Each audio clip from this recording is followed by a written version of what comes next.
If you are here for the aliens panel, you are in the correct place. As we're going to bring a couple Marines to the ready line up here.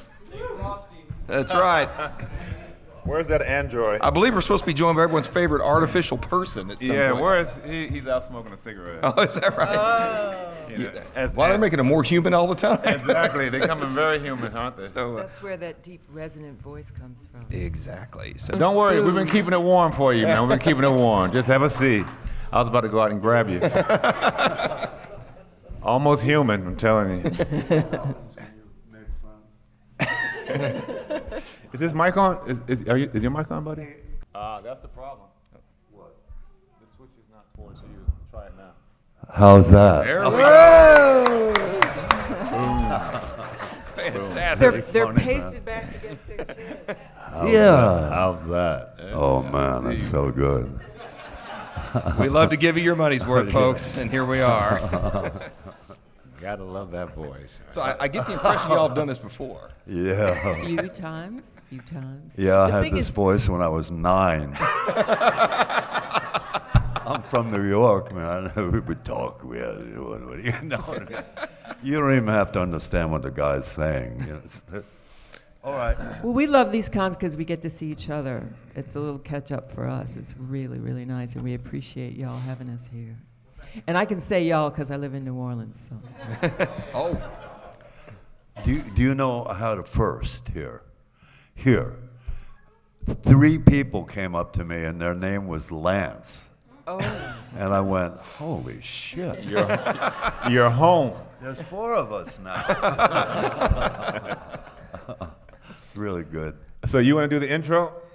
Sure. On you. It's on you. So, all right. So anyway, I want to thank you guys for joining us. As I said, we have 2 Marines and everyone's favorite artificial person here, and we're gonna go over, kind of just as you guessed, an aliens retrospective. And if you guys have some Q&A, we've got some microphones here on either side. But I think I want to kind of just kick the whole thing off. Kind of go back to the beginning of everything. And I'll start with Cynthia. You had a degree in sculpting. Is that correct? And you're also part of a dance company. So how's that lead to Dietrich? I guess is the question.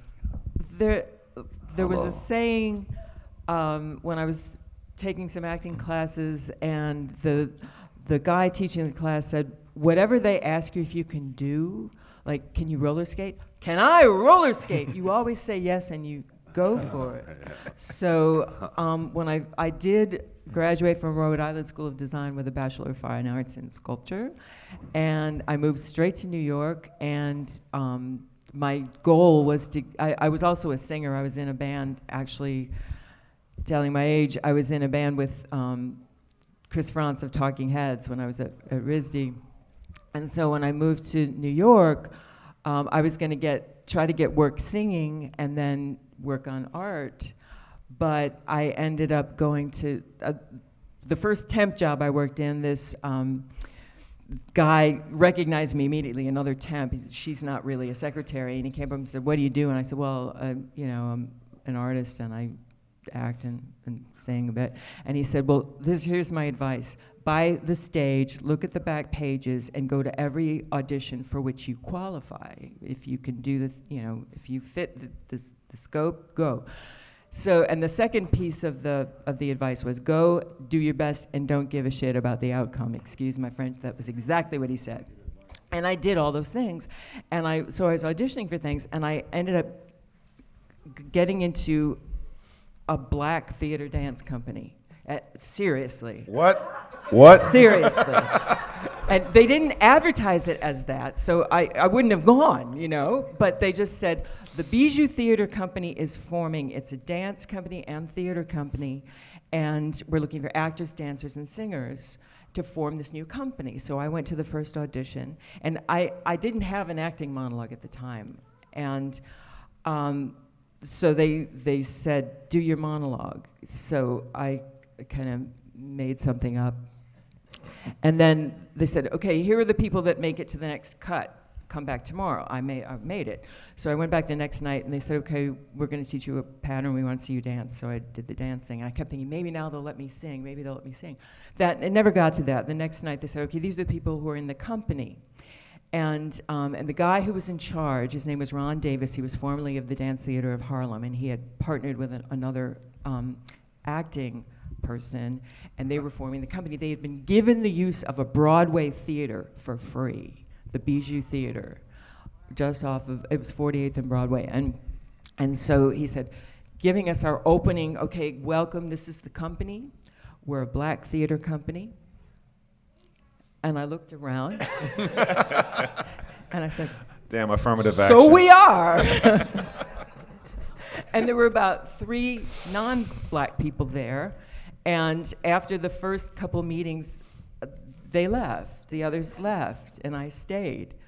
And so it was wonderful training. We met 5 nights a week. We got, on a couple nights a week, we got dance training, and on the rest of the nights, we got acting and improv training. And it was fabulous. And then one day we showed up for rehearsal, and there was a sign on the door saying the Bijou Company has moved to the Lower East Side. And we went down to the Lower East Side, and we were in a shop front, and that lasted another 2 days, and then we showed up and nothing. And so he just lost all his premises. And we saw each other every night, so I'd made all these friends. We hadn't traded numbers. And I didn't know how to contact anybody. And So how did I that stopped dancing after that. So how did that land you in Aliens? Is what I want to know. He was trying to make the dance connection. So that was completely by the by. So I answered an ad. I didn't even have an agent for Aliens. And I was in something called a breakdown group. It was a bunch of actors that pooled their money, and an agent, like in the agencies, the assistant would get a hold of the breakdowns, which is the description of what's being cast that week, all the characters. And the assistants would photocopy the breakdowns and then distribute them to these breakdown chains. And so you get them secondhand, but we would just submit ourselves for jobs, and that's what I did. And I got called, I got the audition, and I got called back. And then I got called back again and said, okay, we have a part for you, but you have to do this, this, and this, which included a lot of physical bodybuilding training and some weapons training. Were you in England at the time? In England. Okay. The whole thing was shot and cast in England. So you were already in England at the time? Yes. Yeah. And I actually did have a British equity card, so that helped. And Ricco, you were in England as well at the time, right? Or I was. My trip was. I had gone there I had done this TV series, the last season of Hill Street Blues. You young people probably don't know about that. Yes, amazing. And after I did, I was playing a gang member. I come from Chicago, so playing a gang member was like I could do that with my eyes closed. But the problem with that was after I did Hill Street Blues, I couldn't get a part playing anything but gang members. Yeah. And so I went back to my college professor and I said, man, I love it that I'm working, but I want to play something different than a gang member. And he suggested that I go to London and study Shakespeare for a year. Oh. And so I went to London and I studied Shakespeare for a year. And then after I graduated, the year went so fast. And after I graduated, all my English classmates were going on auditions and everything. And I was like, fuck it, I'm going on auditions too. So I put on my best British accent and I went into auditions as a Brit, because I didn't have working papers, and I started working as a British actor in London. And then Aliens came up, and I went in there and I put on my American accent, and Jim liked me, but he says, listen, it's early days, so I can't offer you the part that you read for, because I was reading for, I think, Hicks and Hudson. And he says, I heard you read for Hicks. I thought I was going to. Right. But he said, I can't offer you because I'm just starting the audition process. And he says, but before you accept anything else, at least come back to me. And I said, sure. So I'm still auditioning, and I get cast. I get an offer for Full Metal Jacket, and Stanley Kubrick is the director. Now Stanley Kubrick was hot. Every actor wanted to work with Stanley Kubrick, but James Cameron, nobody really knew him. So it was a really difficult decision. But I told him before I accepted anything, I would come back to him. So I came back to James. I said, James, I told you I was going to come back before I accepted anything. I'm a man of my word. Kubrick has offered me 8 weeks, and it conflicts 1 week with your schedule. And he says, I tell you what, I'll let you come a week late so that you can do both films. And I was great. And I went back to Kubrick, and Kubrick says, James says, I told James, I said, he'll release me. If you release me at 8 weeks, he'll let me come back a week late. And Kubrick says, I don't want to release you. He says, I may need you for 8 weeks. I may need you for 18 weeks. I don't know. So now I got to make a decision. And so then I'm thinking, well, can you at least pay me my fee? And Kubrick was, no, everybody's getting paid scale. And scale means the least we can possibly pay you within the union, basically. But it's Stanley Kubrick, so you kind of do that kind of thing. And I said, well, at least can I read the script? Because he gave me a scene to read, but he didn't give me the whole script. He says, the script's not written. He says, what we'll do is we're gonna have a workshop and we're gonna improv. And what you do, that's how we're gonna create this script. Which to an actor is like just feeding them red meat. We love that, we love it. So I had to make a decision. So I went back to Jim and I said, Jim, Kubrick won't release me, and I said, I think I want to do the film. And James says, look, I wrote this script. I will rewrite the script. I will write you a nice part in there. People will remember you. They will love you. And I'll let you read the whole script, because Kubrick wouldn't let me. I didn't know what I was doing in Kubrick film. I could have been doing anything. So I made the decision. It was the hardest decision in my career, and I made the decision to go with James, and the rest is history, baby. Yeah. Yeah. Thank you very much. Now, Lance, were you in England at this time as well? Because you were the James Cameron veteran at this point. Yeah, I'd already done a movie with him. You've done the Flying Piranha movie. Yeah. And you've done the Terminator. Yeah. So. Anyway. Oh, those days, man. Early days are the most amazing highs and lows. And, I had to go to Jamaica and do that Piranha 2 movie. And, yeah. And when I got there, I wanted to go to wardrobe, and I had called them and said, I want to be able to have somebody show me what boat I'm going to be doing, because I'm playing a harbor cop. And then, where's wardrobe? And they didn't have any wardrobe. It was so low budget that it was like they were going to ask me for my per diem, and so they could keep shooting. And this is the first film he worked with Cameron. Yeah, that was. And Jim and I, after I met him and we did that movie, we became friends. But I had nothing. So I go to a restaurant, an outdoor restaurant. There's a guy in a khaki outfit, a waiter, and he's got epaulets. And in my pocket, I had Save the Whale pins. And I put them on the uniform. I bought his clothes off his body for $75. And the guy was the same size as me. So I went, this is going to work out great, man. And anyway, so I go down for the first day of shooting, and I have to come whipping in with that speedboat. And I put it right up on the pier. It's their fault. They wouldn't give me any time in it. How do I, the thing is like a jet fighter, Yeah. Anyway, so that's the beginning of the movie. And then I found out all kinds of things, like I have to jump out of a helicopter into the water and, from 40 feet. And I broke my own hand hitting my knee. Oh. No, I'm not shitting you. This is what happened. It was like, it was never meant to be, but it was. And you can't get out of it because you started it. You started the movie. You can't walk away, get back on the plane, But my whole career has been like that. It's been, I get tied in with somebody and I go, what do you want me to do? It ends up being like a little bit of a battle. Always. It's not. I'm not a fighter. I'm not negative, but I sure know how to get back at you. That's a skill. It is. You were very because I'm from New York. I mean, I'm serious, man. But it's the best movie with flying piranha ever made. I know about piranhas. They don't scare me even, unless there's like 600 of them. One piranha, I'll kill him. I'll just choke him. What I mean? But anyway, no. But we did our best job we could, considering.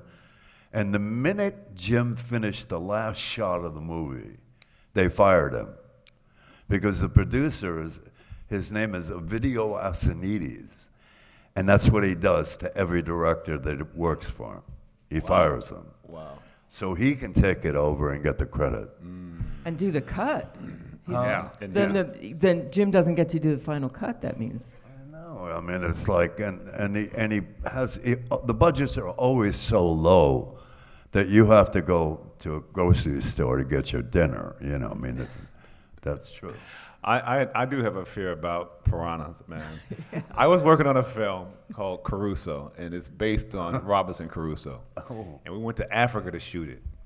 And so we're shooting the film, and me and this friend decided to go swimming in the middle of the night in the ocean. And we're out there swimming, and we're having fun talking, and all of a sudden I feel a little bite.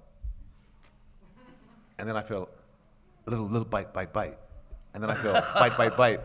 I got out of that water so damn fast, man. To this day, I don't know what it was, but I wasn't going to wait around to find out. Wow. You want to hear something? Hear the wrap up for Jim. He is so tenacious that he decided, I'm going to follow the movie to Italy, and I'm going to break into the editing room, and I'm going to re-edit all the shit that they edited, because they had no talent at all. I mean, and Jim did that. He gave me a call. I can believe that. Yeah. I was going to say, he wouldn't give up his edit. No, Without a he fight. wouldn't. He would never give up. Yeah. Wow. And he calls me. I go to San Francisco to be around my family. My mother and father somehow got back together again after 5 marriages, and I knew that was going to be trouble. So I wanted to go up there and see if I can, keep them straight. But anyway, Jim calls me and says, "Look, I got a fever. I finished editing all I could, and they didn't find them all. They found some of them." And re-edited it back to the bullshit that the guy had done. Anyway, so the next thing I hear from Jim, I said, "I'll send you the money for the flight. I have a little bit of money from another shit movie I did." So my early movies were shit, man. But anyway, it all started to change when I realized, don't get mad, get even. Just fucking. I'm still doing shit movies, man, so I don't feel bad. I know, I got a pile of them. In a Mansion of the Doomed. And what the hell was that? Where and I got good people in there, but it was like we were getting our eyes ripped out because Richard Basehart was a doctor, and he was stealing people's eyes to put in his daughter's head because she was blind. What movie was this? It's Mansion of the Doomed. So we were captured. It's all in the title. Yeah, I was her boyfriend, and I guess she lured me in to get my eyes. And then he took my eyes. And then finally, there are about 10 of us down a cellar with no eyes, and trying to dig our way out. I mean, and try to make this work. I'm digging with a fucking screwdriver with no eyes, and trying to get out into the garden that I remember was there. Not that I could see anymore. But great plot, yes. Not something you would do in the know, actor's studio, probably a lot. it was so repetitious. It was like, did they take your eyes too? That was the conversation down in the cellar, right? Richard Basehart was drinking a little bit during the shoot, and so Yeah, I mean, it's just the nature. So, and then finally the movie was done, and I disowned it. I said, I never did that movie. I don't know. I have no idea what you're talking about. So you do 3 or 4 of those, and you feel like, I'm never getting anywhere with this. I mean, it's like they were paying me like bus fare, almost, Not really. Michael Caine once said, to keep a high standard of living, sometimes you have to do a low standard of film. So I find that to be true. That is very poetic, man. It is, isn't it? Wow. Yeah, you can say I said it. No, I couldn't do either. I was washing dishes, then I worked in an old folks' home as a desk clerk, and the people were so pathetically upset because their kids are not paying any attention to them. So I would write them postcards. So it was like my life was like this off-balance, crazy loser bill, I mean. Yeah. Look at you now. Look at me now. Well, Paxton, Things change, Look at you now. Yeah. Look at me All now. that punishment I got, turned into something. I know how to fight back. Were you asking me to what? That kind of thing. Paxton said he wanted to be in movies so badly that he was sweeping up rat poop on porn sites, porn shoots. I don't know if that was. Did I do a porn star? Did I? Oh, never mind. Don't talk about it in front of all these people. These poor man. people. No. Telling secrets. But he's the only man that I know of that's been killed by both a Terminator, an alien, and a Predator. I was too shy to do porn movies. I just couldn't do it. I say, what, you want me to what? Yeah, I'm going home. Oh, God. So when you guys when you get the part, basically, you alluded to the fact you had to do all this training with the unit. Now, was Lance part of that, or was he? Lance was not. Okay. In fact, they kept the non-combatant cast members kind of separate from us. I mean, I was saying this earlier to my gal that's helping me at the con.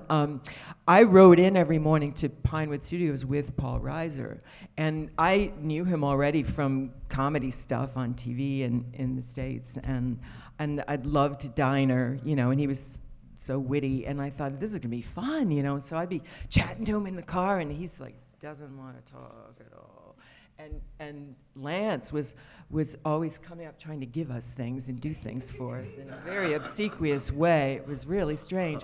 But they didn't hang with us because they weren't supposed to be big and tall and strong. and we were. And they made sure that we were. Because when Jim hired me, he said, I'm hiring you on the proviso that you train for X number of weeks with a trainer. We will get you the trainer. We'll get you a gym, and you can come out to Pinewood and train, and Mark Rolston as well. But we can't pay you. And like you say, you want to work with this director. You want to do this film. It was my first film, and I said, okay. And Mark and I drove out every day from London to Pinewood Studios, and we were put through our paces by the stuntman who was the innards of the power loader, that Sigourney actually stood on his feet and he moved her. He's this massive Yorkshireman, gigantic. And the first day, he put us through this, like bodybuilder session for a guy that's been doing it for years. Boot camp. It was unbelievable. And they were giving us these glandular extracts to take, like extract of spleen, like bodybuilder stuff. And I didn't, am I going to turn into a man? Or I don't know. And the next morning from this session, I woke up. I'm supposed to go back out there, and I was sharing a house with my housemates, and I'm sitting at the breakfast table, and I'm going, everything hurt. And I said, I can't go back there. And they said, shut up, think of the money, and get at it. Go. And we did. Ricco, was that kind of your experience with it too? No, I was already in decent shape because I am addicted to basketball, And so I went in there addicted, kind of in shape, but I did. When you work on a movie, you guys probably know because you're movie buffs, but there's a lot of waiting around. A lot of waiting. And the saying in Hollywood is that you rush to wait. But when you have a film where you want to get in shape during that waiting time, they had a bench and they had weights around. So we would work out during the waiting time. There's a lot of waiting time. Yeah. And by the time they got to the scene, the hypersleep scene, where you actually see us when we walk out in nothing but our underwear, by that time we were looking good. We were looking good by then. If you had shot that scene at the beginning of the movie, it would have been a different group, you know. But by the time they shot that, we were looking good, and so it worked out really well. But yeah, I do remember that I think I did it for a couple of weeks, and it was like a boot camp. You know, the guy was putting us through the ringer, and he was teaching us how to, the different ways to stop to be a unit. And to be a soldier. And Cap, or Al Matthews, was a real soldier. He was the real thing. Oh, yeah. And so he helped out quite a lot during the filming of it. His ad-libs were usually real stuff that Marines say. But during that part, the boot camp part, it was getting into shape. It was learning how to work as a unit. It was learning the signals that you would do when you want to be quiet, but you still want people to know that they have to stop, or when we have to go, and all these kind of things. So it was really cool, because by the time we actually start filming, we actually had known each other for a few weeks, and we had known each other enough to jab at each other and to make jokes. So when you see that scene at the breakfast table, when everybody gets out of hypersleep, there's a lot of ad-libbing going there. And it worked, I think, because we knew what we could say to each other. We had that confidence that we could say this, that person's not going to be offended. They know we're just giving them a hard time. And so a lot of those lines were just thrown in. And the beauty about James Cameron was, I think, his casting. Yeah. He would cast people and then let them do their thing, and as long as what you're doing is working, he would let you go with it. If it wasn't working, he'll tell you, let's go back to the script. There was a scene when I get out of hypersleep, speaking of hypersleep, and I remember they were lining it up, and for you movie buffs who really know aliens, you know that when you see that scene, it seems like there's a lot of different hyper chambers, but really there aren't that many. They had mirrors there to make them look like there were more. But they had to line these mirrors up, and they had to be just right so that they would work, the scene would work. All that time, we're lying in these things, just waiting for it to go, and I remember thinking, oh, I hate this job. So I get out of the hypersleep, and I'm walking, and the camera's following me, and I remember saying, I hate this job. And Jim says, next take, keep it in. It was that kind of thing. If something worked, he would have you keep it in. If it didn't work, he said, go back to the script. But the weapons, we had it was boot camp. Not only Al, but Tip Tipping, who was a British stuntman. He had no lines, nor did Trevor Steedman, the other British stuntman, but they were both Colonial Marines with us. Tip Tipping was a former SAS guy. And so he was a real deal. He was the real deal. So between the two of them, we had full weapons training in each other's weapons too. I learned I had to shoot a pistol and my weapon, which was flamethrower, and I think maybe a pulse rifle too. Yeah, well, you didn't learn that flamethrower well enough, because I remember you kind of putting me on fire at some point. So. I slipped, but it happens. Cameron said, "Go back to the script." Yeah, go back to the script. Go back. I got a question. I got a question for you, man. Because when we were making the film, the Marines, we would hang out together. Yeah, we hung out together. And the people who were playing the aliens, it was the weirdest thing, because they'd have these alien suits, and they'd take their heads off, and then they would have a cigarette. I remember I saw this one guy. He had his head under his arm, and he had a cigarette. And this was before iPhones. But if I had a phone, I would. It was the best picture. Yeah. So they would hang out. We would not cross paths. We would only cross paths when we were working. But on downtime, they would hang out together. The Marines would hang out together. And Lance, you weren't with either one of us. No. And I didn't know whether you made that decision that I don't want to hang with these guys because I'm not a part of them in the script, and so I'm not even going to try and get close to them off camera, or whether it was something that James told you. No, he never told me anything. It was your decision. No. He just said, go over there. No, no. I thought it was your decision. I got a story to tell you about the early days of a shoot, right? So I got my first movie with Sidney Lumet, and that's Dog Day Afternoon. Nice and movie. I played an FBI guy, and whenever you are playing an FBI guy, you got to squeeze your behavior in. You know, you have to do that. Well, the night before I start shooting, at the, you know, out in front of the bank with hundreds of extras and all that shit. And my buddy Lazar Perez, who was an actor friend of mine, and he talked me to come over to his apartment and drink red wine. And so I did. And he was jealous and you know, that I got that part and all this shit. And finally, we're both shit-faced. and I have to be on the set over in Brooklyn, and we were in Manhattan. Oh, Jesus. By 8 o'clock. And I wake up, and it's 8 o'clock. And I went, oh, shit. Now I run to the, you know, with a hangover, I run to the subway. And I get over there, and I know enough to say, I'm going in and put my wardrobe on, go to makeup, all that shit. Now it's 9:30, and I walk out onto the set and just take my place next to one of the actors that I have a scene with. But anyway, and Sidney Lumet is across the street, and he goes, feels like shit, doesn't it?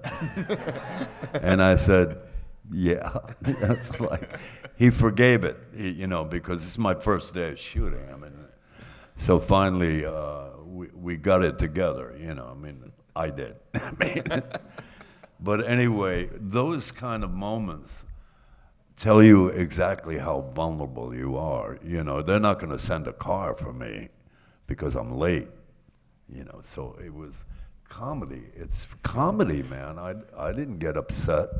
I just went, I don't know if I'm going to be here this afternoon. I did a movie with John Cleese called A Fish Called Wanda. And Yeah. Awesome movie. Wow. and in it, Calvin, somebody, I can't think of his last name now, actor. Yes, thank you. So he's playing Rupert Murdoch or somebody like that. Good. And so we have a scene, and I'm playing like the male version of Oprah Winfrey. I'm going to interview him in a scene. Show up on set the first day. We're waiting for him. He doesn't show up. Hours pass. He doesn't show up. Halfway through the day, John Cleese, who's acting in it but also a producer, says he's not coming. He's got stage fright. Stage fright? Stage fright. What? It's a real thing. That's possible. And the thing is that I think he gained some weight for the part, and he's a good enough actor, he could play the part, but I think he was having some issues with the accent and felt like he wasn't ready, and he wasn't ready to come on set, because once you get on set, it's like an athlete. If you show up to the game and you dress, you're going to play. If he shows up and he gets dressed, he's going to have to do that scene whether he's ready for it or not. So he didn't show up. Second day show comes around, I go there again. Hours pass, he's not showing up. Oh. John Cleese comes to me and goes, he's got stage fright still. He says, tell you what we're gonna do. We're gonna shoot your part of the scene, and then when he finally comes, we'll shoot his part of the scene, and then we'll put them together. And I'm thinking, all right, that's cool. They shoot my part of the scene, and then they later shoot his part of the scene. I'm done with this movie, right? Fast forward 9-10 months, and we're at the premiere on the red carpet, and John Cleese comes to me and he gives me this jacket for Fish Called Wanda, all that stuff, and I go in with a date, and I see the film, and my entire scene has been cut out, other than my voice. Oh, shit. Didn't even tell me this on the red carpet. It was the most embarrassing thing. But, sometimes that happens. So I'm assuming what happens is they probably shot his side and they just couldn't make it work. So the scene as it takes place, two people are having sex in bed and they watch the TV's on, and they were going to cut to the television and cut to them talking, cut to the television. I guess they just use the sound effects instead.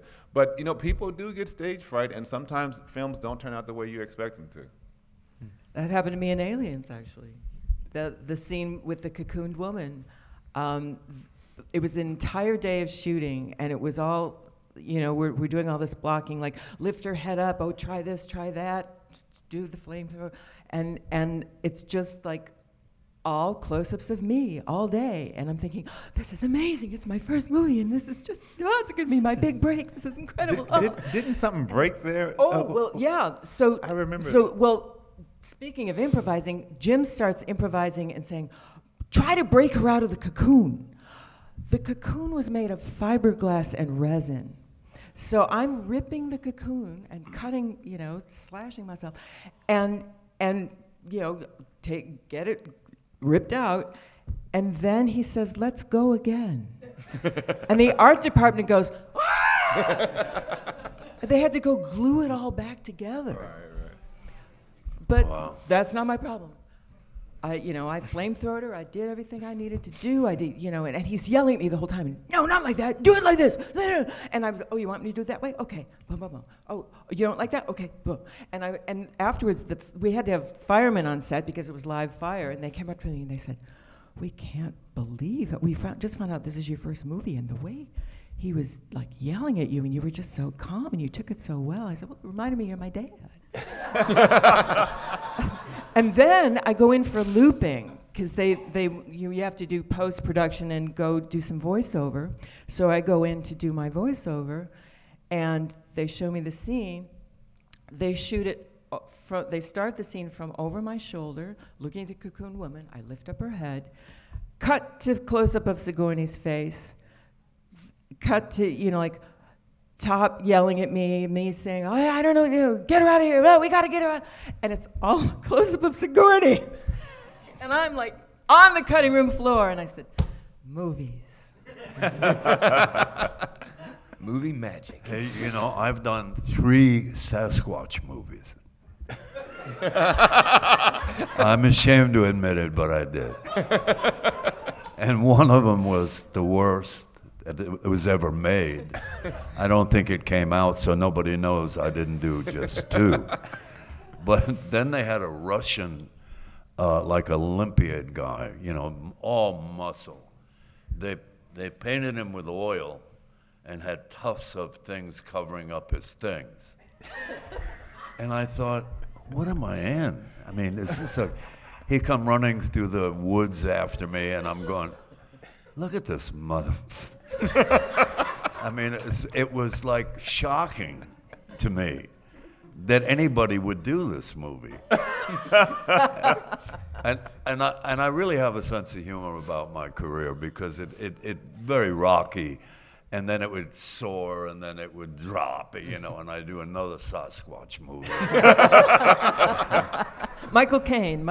No kidding, man. It's like, I want to be an actor, so don't mess with me. I'm going to do a Sasquatch movie. And my agent was going, I think you and I are going to have to part ways. I mean, and it's a comedy because I'm from New York, man. I have a choice: Sasquatch movie or Shine Shoes. Exactly. And that's it.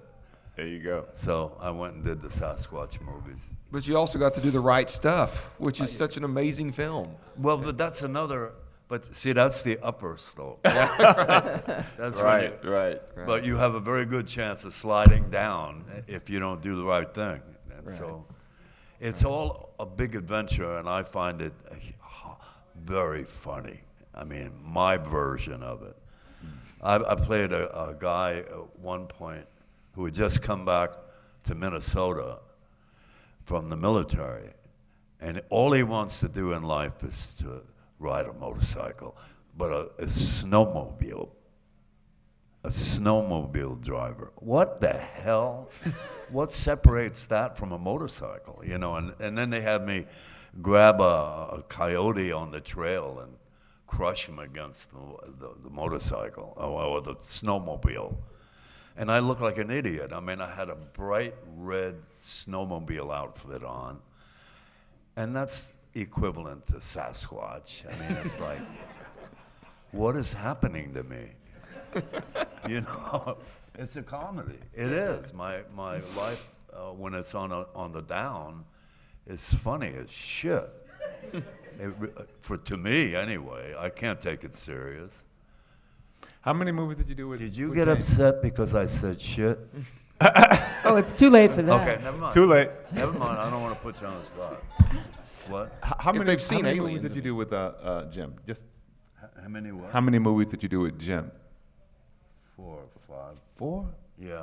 Fucking guy. Yeah, always something, you know. Nice. Hey, Lance is here. Oh, no. And how many movies have you done with other people in Aliens? That what? That were in Aliens. How many other movies did you do? Did you do any movies that were like with Michael Biehn that was an alien? Like any other? Yeah. Movie? Which movies did you do? With Michael Biehn? Yeah, other than Alien. I think it was a rock video. Oh, you did.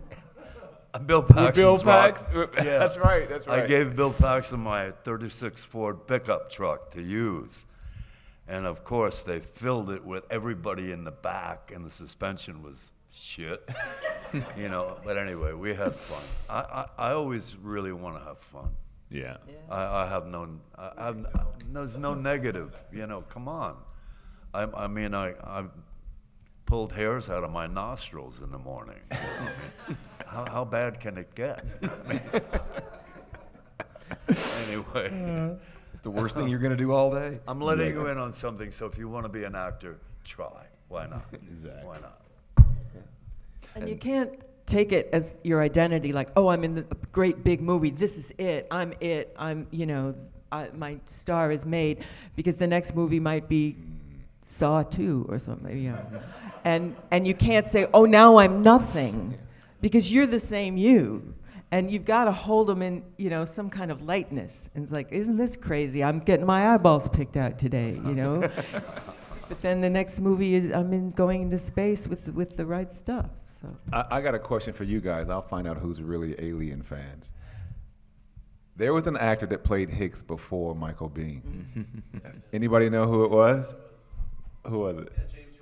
Oh, Yeah. good man, good man. Wow, yeah. yeah. How long You- did you shoot with remember him? James? Yeah, I was there. But it was a I couple think of I shot a weeks. couple of weeks with Couple him. of Okay, weeks, couple weeks. Oh, honestly. okay. And And that they, was, go ahead. they said nothing to us. You show up and you look at the call sheet in the morning, you go, who's Michael Biehn? He was- And they looked at us, blank face, he's Hicks. You know, like, gaslighting us. You know, like, he's been here all along, kind of thing. You know, like, where's James? it was Who's a James? You know, It was the weirdest thing it for was me. so weird. Because in the movie, me and Hicks are supposed to be tight. And we shoot for 2 weeks. Me and James Remar shoot for 2 weeks. And Remar was good. Remar was hella It was good. good. Hella It was good. really good. And one of the things, I mean, as an actor, if I have to play a scene where you're my buddy, off scene, I try and find things that we like, so when we're on scene, it looks real, you know, we got that connection, that chemistry. And so James and I had gotten that, and it was cool. He was like this gruffy guy, and I was kind of like this cool dude, and we were working it. And then one day, he's not there anymore, and there's this guy, Michael Biehn. And I'm like, what the fuck? Completely different physicality, different Everything. style, different voice, Different everything. everything. But it was an interesting a lesson for an actor, though, because I had a favorite. You know, I had a favorite because this was my guy, and we had become close and had the chemistry. And then Michael comes in there, and Michael is this smooth, soft-talking guy, but he's kind of like this guy that doesn't say much, but he walks with a big stick, and you don't want to piss him off. And I didn't think it was as good as James Remar, because it was. And what I realized as an actor, as a young actor, what I learned was that it wasn't that it wasn't as good. It was just that it was different. And you have to wait and see the whole performance before you can really say whether it's good or not. And I remember working with Michael, and now I'm trying to create some chemistry with Michael, and his thing is so different. We had to reshoot some scenes, and his feel and all of that was so different that it was like I didn't know how this was gonna work, you know. And then the movie comes out, and you go, aha. But I had that same aha about Bill Paxton. Because one of the things that I think made Bill so good was Bill had an insecurity about his talent. As talented as he was, there was an insecurity there. And there would be a lot of times on the shoot when we're, not working, it's the downtime, and we'd be talking and hanging out and joking around, and Bill would be in the corner by himself going over his lines, doing his lines, and just working and working. And I'm just thinking, I don't know how good this guy's gonna be. And then the fucking movie comes out, and he's on fire. He kills it. He kills it. And I'm just like, you don't know. You don't know, I guess, unless you're looking through the lens, or unless you know the vision of the director of how he wanted it. Because when Bill was talking, there's just one scene when we do the drop scene, and Bill has this speech, and he's just working this speech, and it sounds like a badass speech, something that you expect some guy that's gonna really. And I'm just thinking, I don't really believe Bill's a badass. I'm not buying this. I'm not buying it. But that's what Jim wanted. He wanted that, and then and so you actually see him and you think maybe he's not a badass, maybe he's more of just a talker. But then when it all goes down, he is the guy that's still shooting it when he's going down. And I just thought, he stole the film. He stole the film. Yeah. And every film you see him in, he's still in the film, no matter how big his part is, because I think that insecurity he had gave him a work ethic that just made him really work on that character and find things for himself that would work in the film. And it worked in that film, and everything I've seen him in, it always works because he puts the time and the effort in. Oh yeah, no shit. I mean, when we did Near Dark together, I couldn't believe how tight we got as a family, of these characters. And Bill was always looking for trouble. He was always looking for trouble. I remember we drove out to we had a day off, and so I didn't want to go clean up, to have my day off one day. Right. We were working every day, and so we're gonna drive over to another town. So I had a rental car, and I said, Bill, come on, let's go. We'll go sit by the road and talk to the dead bodies of the people that we killed and shit. I mean, we just made up shit. But the good part was the wine that we bought. So, no, I'm not a wino. I mean, you know it. But if I have a buddy and we're both drinking, it's more fun, Right. So anyway. You didn't learn your lesson from Lumet's film? I know. The thing I miss most about Bill, A cop pulled us over. Oh shit. And I got cuts and scars and dirt all over me and the dirty clothes. Bill too. He's got more blood on him than the guy's ever seen. And the cop is a young cop. So we pull over and I say, I'm gonna take care of this, Bill. And he goes, Lance, don't do it. Don't do it. Don't. So I go over to the cop and I gave him my license and said, and he looks at me and he starts writing a ticket and he looks up and I'm looking at him like it's a fucking meal. And he went, and I went, what's the matter with you? What's the matter with you? It's very light, like. But anyway, we got out of there. I mean, I got the ticket, I never paid it. In 8 years, I called back to the state of, where we were shooting, Arizona. And the ticket had been absolved. It went into the, like I lived 1,000 years. I've had lots of tickets. No. But anyway, the great days were when we were proud of the work we were doing. Mm-hmm. We were so proud of the work Catherine Bigelow was doing and all of the actors in it. Nice. And Jeanette and everybody. Yeah. And so those are the ones you never lose. They stay with you all your life because they were so, like you're talking about, empirically united. Every chance we got, we did.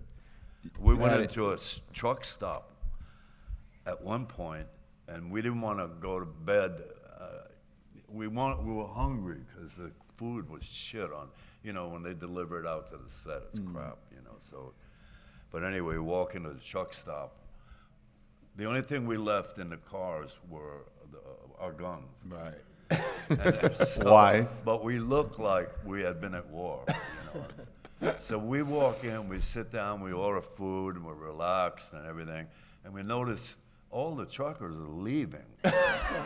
They all left. They thought we were a wacko gang that was going to kill everybody. And that was kind of pleasant, actually. It was like, so we stayed, they left, and that was it. These are great stories, and I'm sorry we're out of time. Oh, but we have had a blast hearing this stuff from you guys. Obviously, go by and see all of them at their tables. They probably got way more to tell than this. I want to thank all of you for being here and making this a special panel. This is one of the best panels I've ever done. Thank you. Thank you so much. Thank you, Give it up guys. for these folks.